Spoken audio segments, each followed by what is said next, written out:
Bonjour à tous et à toutes, j'espère que vous allez bien. Aujourd'hui on se retrouve pour parler d'histoire, mais plus précisément de l'histoire un peu plus contemporaine. Si les personnes avaient fait un peu plus d'histoire et un peu moins de théologie wokiste, ils auraient compris à quel point ils disent des conneries.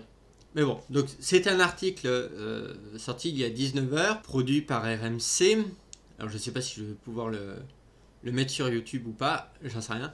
Enfin bon, voilà. Donc ça s'intitule Jésus est sur la voie publique. Louis Alliot a trouvé un stratagème pour installer sa crèche de Noël. Vous le comprenez, ça fait débat et surtout ça fait énormément de problèmes. Vous allez voir pourquoi. Alors, pour pouvoir installer une crèche de Noël, le maire, dans la mairie de Perpignan, ce qui est interdit par la loi, parce que c'est censé être un truc laïque, mais il y en a eu avant, mais maintenant il faut plus qu'il y en ait. C'est un peu controversé. Le maire RN, donc Rassemblement National, à croire qu'il n'y a que eux qui soutiennent la France, c'est un peu... Et après ils disent oui c'est l'extrême droite. Mais s'il n'y a que l'extrême droite qui soutient la France, au bout d'un moment, UFC que choisir. Donc le maire RN, Louis Alliot, a trouvé un stratagème étonnant, un tour de passe-passe qui ne plaît pas à la Ligue des droits de l'homme, qui a saisi le tribunal administratif. La Ligue des droits de l'homme, d'accord? C'est-à-dire que c'est une insulte aux droits de l'homme. Le fait qu'il y ait une crèche dans la mairie de Perpignan, cela va à l'encontre de la Ligue des droits de l'homme. Je sais pas si vous vous rendez compte, le niveau d'abrutisme qui a saisi le tribunal administratif. Donc c'est eux, la Ligue des droits de l'homme, qui a saisi le tribunal administratif parce que tout simplement il y a une crèche dans la mairie de Perpignan. C'est un crime contre l'humanité. À ce point, hein, je vous jure. Alors, elle est pas belle la crèche là? Avec des sapins de Noël? Non? Bah non. Alors, interdite à l'intérieur de la mairie de Perpignan, Pyrénées-Orientales, l'an dernier, la crèche de Noël a fait son retour juste devant l'hôtel de ville. Installée au bord de l'enceinte de l'hôtel de ville, elle est uniquement accessible depuis la mairie grâce à des grilles ouvertes sur la rue et reste cependant cachée de l'extérieur grâce à un caisson de bois. Normalement, devrait pas y avoir ça. Normalement, on devrait pouvoir aller voir la crèche sans problème. Pour la Ligue des droits de l'homme, c'est un nouveau coup de force du maire RN de la ville, Louis Alliot, qui assume et s'appuie sur la jurisprudence. À Perpignan, manifestement, les habitants ne sont pas particulièrement choqués par la présence de cette crèche. Parce que les habitants de Perpignan devraient être choqués parce qu'il y a une crèche dans la mairie de Perpignan. Le niveau d'abrutisme est vachement élevé, hein, je trouve. Donc, il y a une retraitée qui affirme « C'est quand même nos traditions. » Oui, en effet, depuis Saint François d'Assise, qui lui a inventé la première crèche. Petit fun fact, les santons sont des petits saints. C'est pour ça qu'on appelle ça des santons. Parce qu'en provençal, santon veut dire petit saint. Je rappelle, mais le provençal, c'est un dialecte régional de la Provence. La Provence, c'est le sud de la France. D'accord? C'est vers Nice, Marseille, tout ça. Ça, c'est la Provence. Donc, et aujourd'hui en France, on interdit les crèches. C'est quand même notre histoire. Mais c'est pas grave, il faut interdire les crèches. Il devrait même y avoir des musées pour les crèches. Même si c'est dans une mairie, c'est folklorique, c'est sympathique, assure une autre habitante de la ville. Les gens que ça dérange, ils n'ont qu'à pas venir la voir.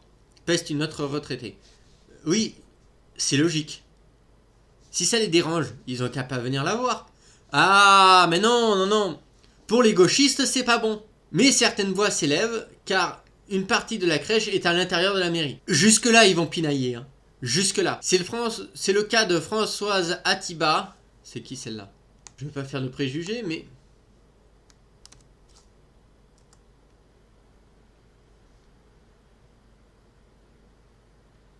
Psychiatre, psychologue et psychanalyste.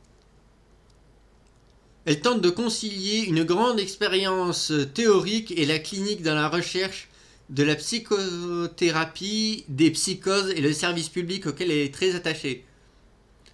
En ces temps de régression de la pensée, il est important de maintenir des lieux vivants et accueillants de la folie étant l'une des expressions humaines la plus subtiles, qui apporte une contestation radicale du culte de la marchandisation et des échanges humains. Alors ça, c'est son travail depuis 30 ans. Et qu'est-ce qu'elle fait? Là, on est à l'extérieur. C'est dans le respect de la loi, mais pour l'avoir, il faut rentrer à l'intérieur, ce qui n'est plus dans le respect de la loi. Alors, je le rappelle, il est important de maintenir des lieux vivants d'accueil de la folie étant l'une des expressions de l'humanité la plus subtile. En ces temps de régression de la pensée, elle fait elle-même preuve d'une régression de la pensée, mais c'est pas grave. Alors, la France, ses racines sont laïques et pas chrétiennes. Alors c'est faux. Encore une fois, je vous renvoie à ma vidéo sur les rois de France, auquel je décrypte un article de, je crois que c'est Géo, auquel je dis que la France naît avec le baptême de Clovis. Il se fait baptiser par l'évêque Rémy. Et c'est ainsi, par son baptême, il devient le premier roi de France. Et d'ailleurs, tous les rois de France qui ont suivi, ils étaient tous chrétiens.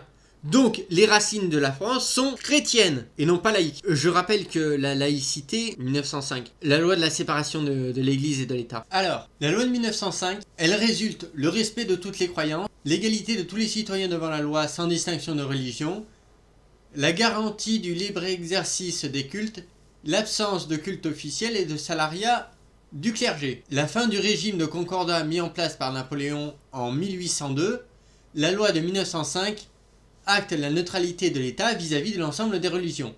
La puissance politique a pour mission de veiller à ce que les pratiques religieuses ne posent pas de problème à l'ordre public. Ça, c'était en 1905. Aujourd'hui, voilà ce qu'est la loi de 1905.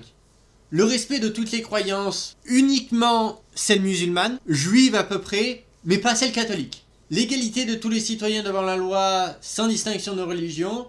Alors oui, sauf les politiques, sauf quand on a envie de les dégager. Sans distinction de religion, oui, sauf s'ils sont musulmans. Là, ils ont un passe-droit. Et s'ils sont juifs aussi. Enfin, quoique, s'ils sont juifs, pas trop.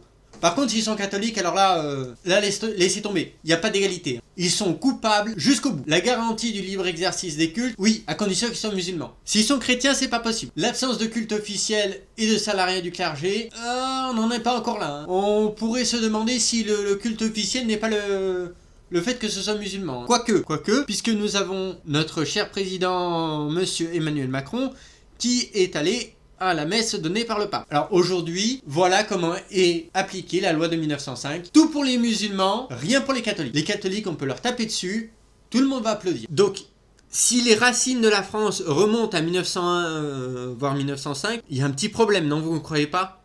Parce que c'est-à-dire que tout le passé qu'il y avait avant, on le prend, on le déchire, on le met à la poubelle. C'est-à-dire qu'il y a des évêques. La religion chrétienne existe depuis 1901, c'est ça qu'ils sont en train de dire. La militante y voit une provocation puisque la crèche est effectivement installée dans un petit cabanon accolé au mur de la mairie. La France, ses racines sont laïques et pas chrétiennes. Ce qui est important, c'est la neutralité des hommes publics et des espaces publics. Quand des musulmans font la prière en plein aéroport, là ça pose pas de problème. Quand des musulmans font la prière en pleine rue, là, ça pose pas de problème. Les catholiques, ça pose problème parce que c'est une atteinte à l'ordre public et à la laïcité. Quand on met une crèche à cheval sur le territoire public, là, ça pose problème. Là, ça pose problème. Françoise Habitat, tu es peut-être psychologue, mais tu as dû avoir ton diplôme dans un paquet de céréales. C'est pas possible. Parce que prends des cours d'histoire, regarde ma vidéo. Je sais même pas si tu regarderas ma vidéo. C'est pas grave. Voilà. Mais si tu regardes ça, dis-toi bien une chose. Errare humanum est, perseverare diabolicum. L'erreur est humaine, mais persévérer dans l'erreur est diabolique. La connerie ne s'explique pas, qu'il faut des exemples. Mais là, on en a un beau d'exemple. Je renvoie à ma vidéo sur les rois de France. Là, vous comprendrez à quel point c'est complètement débile. Louis Alliot, le maire RN de Perpignan, défend lui son stratagème. Il estime être dans son bon droit. Ce qui pose problème dans la jurisprudence, ce sont les sujets de la nativité. Jésus, Joseph et Marie. Eh bien ici, Jésus, Joseph et Marie sont à l'extérieur de la mairie sur la voie publique. Et là, c'est toléré. L'avocate, alors elle n'est pas avocate, elle est psychologue, de la Ligue des droits de l'homme, vient de saisir le tribunal administratif de Montpellier pour demander la suppression de cette crèche. Nous sommes en 2023 et le wokisme est toujours parmi nous. On va voir un peu les commentaires. Bravo à ce maire qui respecte la culture française, oui. Rien à voir, vous confondez la culture et les racines de culture française. La laïcité et la loi, certainement pas une crèche dans une mairie, près d'une mairie. Ah, alors lui, il n'a rien compris à l'histoire. Voilà. L'abbé Pierre, vicaire du diocèse de Grenoble en 1939, est mobilisé pendant la Seconde Guerre mondiale. Puis résistant à la Libération, il est élu député de Meurthe-et-Moselle. En 1945, pas de problème. Ce maire ferait mieux de respecter la loi. Pour votre culture personnelle, puisque visiblement vous n'en avez aucune, la loi de 1905... Voilà, c'est ça, c'est 1905 ou 1901 Je pensais que c'était 1901. Le christianisme, plus de 1000 ans. Bah oui, il a 2000 ans le christianisme. Et c'est un parfait athée qui vous le dit. Très bien pour la crèche de Noël, notre patrimoine est important pour la France. Ils n'ont pas d'autre affaire, bien plus urgence à défendre que des bouffons. Est une inculte quand elle affirme que les racines de la France sont laïques et pas chrétiennes. Au lieu de faire interdire la France, elle ferait mieux de réviser l'histoire de France. Et je me demande ce qu'elle vient faire dans la Ligue des droits de l'homme.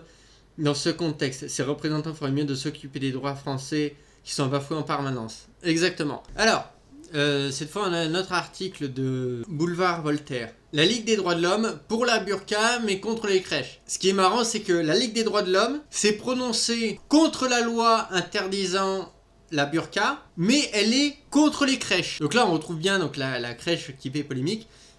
Il est une tradition de fin d'année que les laïcistes ne manquent pas de respecter. La chasse aux crèches, sapins, galettes et jours fériés. Cracher ces coutumes pourrait heurter certaines sensibilités cachées. La préparation de Noël rime désormais avec combat contre nos symboles culturels.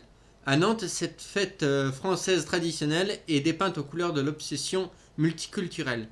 À Perpignan, les défenseurs autoproclamés de la laïcité dressent leur menton devant d'humbles santons.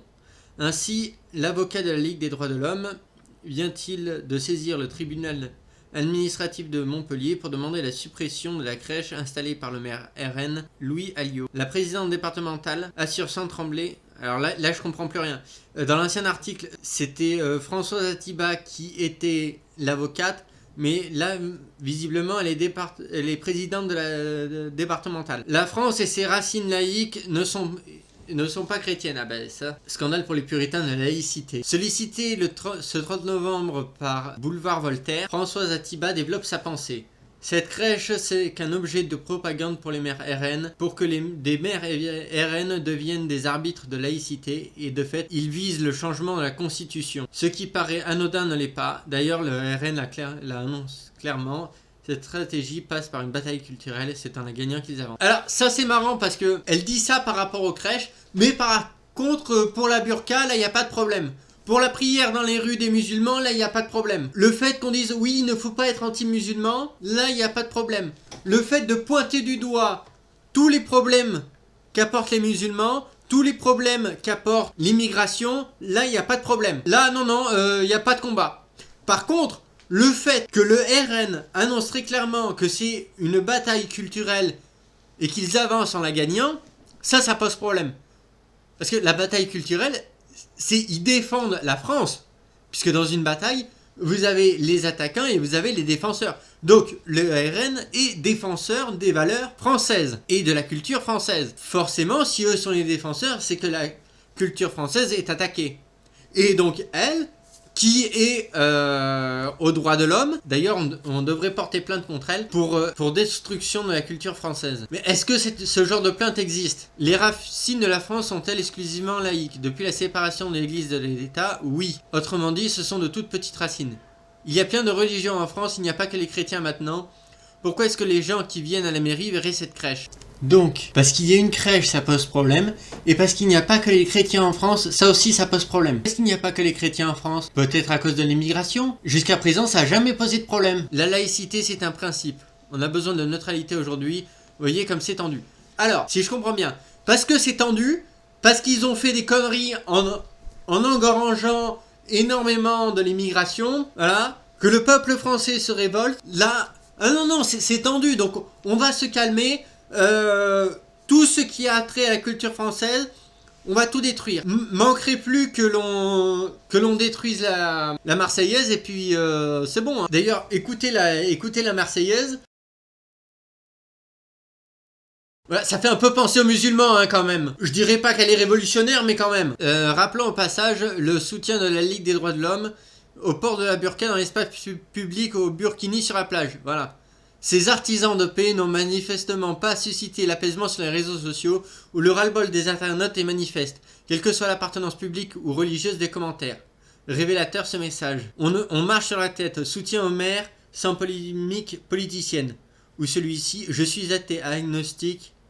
Alors tu peux pas être athée et agnostique, c'est pas pareil. Donc tu ne peux pas être athée et agnostique, c'est pas possible. Pour autant, les crèches ne m'offusquent pas. Il manquerait plus que ça, tiens. Ni d'ailleurs les sapins et les Pères Noël, les décorations, etc.